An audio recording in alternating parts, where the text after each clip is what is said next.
नमस्ते।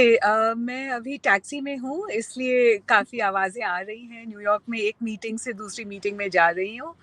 हुँ, मैं सबसे पहले बताऊँगी कि हम लोग रूज़वेल्ट हाउस में एक आयोजन किए हैं, हंटर कॉलेज के साथ मिलकर, और प्रोफ़ेसर मनु भागवान, जिन्होंने सरोजिनी नायडू पर एक किताब लिखी है और दूसरी किताब उनकी विजय लक्ष्मी पंडित पर आ रही है, उसके उनके साथ मिलकर हम दोनों राहुल गांधी के साथ एक चर्चा करेंगे, जिसमें हम लोग 50 लोगों को बुलाए हैं, जो खुद भी सारे के सारे जर्नलिस्ट, पत्रकार, एकेडमिक्स, प्रोफेसर्स और कुछ फिलोसोफर्स हैं जो आएंगे। और ये चर्चा भी जो है हम लोग सिविल राइट्स, डेमोक्रेसी और नॉन वायलेंस पर कर रहे हैं, क्योंकि आप जानते हैं कि पूरी दुनिया में आजकल एक चुनौती है डेमोक्रेसी को लेकर, कि कहाँ तक हुँ, हम हमारी डेमोक्रेसी को इस दुनिया में बचा पाएंगे।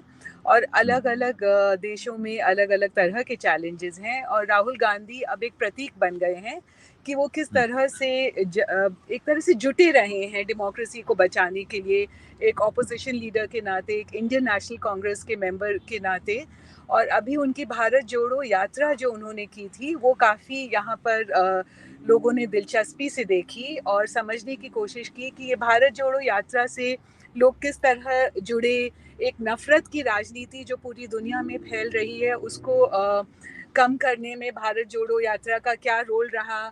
आज एक सोशल मीडिया से जो मिस इन्फॉर्मेशन का इम्पैक्ट है, उसमें एक फिजिकल मार्च पूरी दुनिया देश में एक कोने से दूसरे कोने तक, उसका क्या प्रभाव था।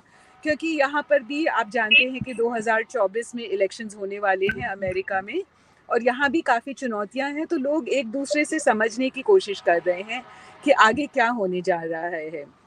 तो हम लोगों की चर्चा जो है थोड़ी इंक्लूसिव है। काफ़ी हिंदुस्तानी लोग भी हैं और कुछ यहाँ के लोग हैं जो काफ़ी नामी हैं, और वो लोग बात करेंगे राहुल गांधी के साथ, समझेंगे।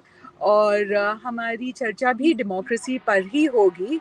ये हुँ, आयोजन जो है हंटर कॉलेज की तरफ से किया जा रहा है, और उस मकान में किया जा रहा है, रूज़वेल्ट हाउस, जिसमें खुद रूज़वेल्ट रहते थे एलेनर रूज़वेल्ट के साथ। और हुँ, हम लोग उस कमरे में ये चर्चा कर रहे हैं जहाँ प्रेसिडेंट रूज़वेल्ट ने सबसे पहले अपनी फायरसाइड चैट करी थी, और उसी फायरसाइड के आगे राहुल गांधी चर्चा करेंगे ये पत्रकारों और एकेडमिक्स के साथ। तो ये एक सिंबॉलिक चीज़ भी है। दूसरा आपका जो सवाल था कि ज़रूरत क्या है देश के बाहर जाके चर्चा करने की।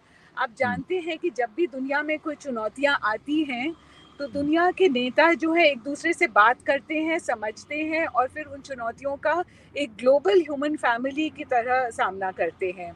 तो ये हुँ, वार्तालाप बहुत ज़रूरी है कि राहुल गांधी भी एक इतने बड़े देश के नेता हैं।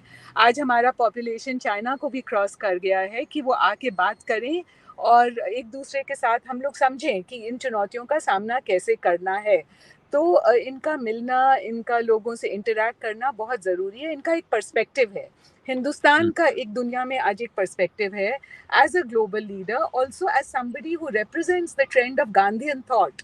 क्योंकि हुँ, एक नॉन वायलेंट गांधीयन थॉट है जो इंदिरा गांधी, नेहरू और अब राहुल गांधी उसका एक झंडा लेके चल रहे हैं। तो ये बहुत ज़रूरी है कि शेयर करना, कि ये थॉट को कैसे प्रिजर्व किया जाए और हम आगे कैसे बढ़ें। तो ये सब चीज़ों पे बात है, और ये इसको कोई फंड नहीं कर रहा है, ये कॉलेज का प्रोग्राम है, कॉलेज की तरफ से ही है। और कुछ लोग जो उनसे मिलना चाहते थे, समझना चाहते थे, आएंगे। जी। आपने ये साफ़ किया कि इसको कोई फंड नहीं कर रहा है। अभी वो फंडिंग का प्रोग्राम जो है, मैं उस पे बहुत ज़्यादा इसलिए नहीं जानना चाहता हूँ कि वो कांग्रेस पार्टी का काम है कि वो इस बात का हिसाब दे कि कौन फंड कर रहा है, कौन नहीं कर रहा है। ये बात जो मैं अभी कह रहा हूँ, राहुल गांधी के बारे में। लोग सवाल ये पूछ रहे हैं, मेरे तमाम दर्शक पूछ रहे हैं कि साहब राहुल गांधी ये स्टैनफोर्ड यूनिवर्सिटी इस तरह की जगहों पे जाते हैं, मोदी जी को ये सारी यूनिवर्सिटीज़ क्यों नहीं बुलाती हैं? तमाम जबकि हमारे यहाँ तो लालू यादव तक को हार्वर्ड में बताया गया कि केस स्टडी बनाया गया था एक वक़्त पे। तो क्या चीज़ है? क्या क्या 2 अलग-अलग ऑडियंसेस को एड्रेस करने जाते हैं दोनों नेता जब विदेश जाते हैं? ख़ास तौर पे अमेरिका में? मोदी जी जो है एक तो किसी के साथ इंटरैक्ट नहीं करते हैं, चर्चा नहीं करते हैं, वो सिर्फ़ भाषण देते हैं और यूनिवर्सिटीज़ में हम लोगों को डायलॉग चाहिए क्योंकि वहाँ ज़्यादा इंटेलेक्चुअल लोग होते हैं, उनको आइडियाज़ का आदान-प्रदान चाहिए और मोदी जी जो हैं बस सिर्फ़ एक पोडियम पे खड़े होकर भाषण देते हैं।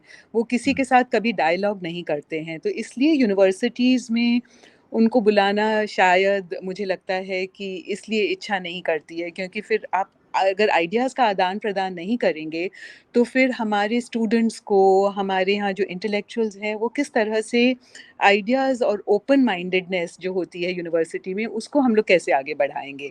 तो कोई भी स्पीकर को हम बुलाते हैं जो हमारे साथ डायलॉग करेगा, जो हमारे स्टूडेंट्स के माइंड्स को ओपन करेगा, एक ओपन माइंडेड डिस्कशन जिसको हम बोलते हैं, वो बहुत ज़रूरी है।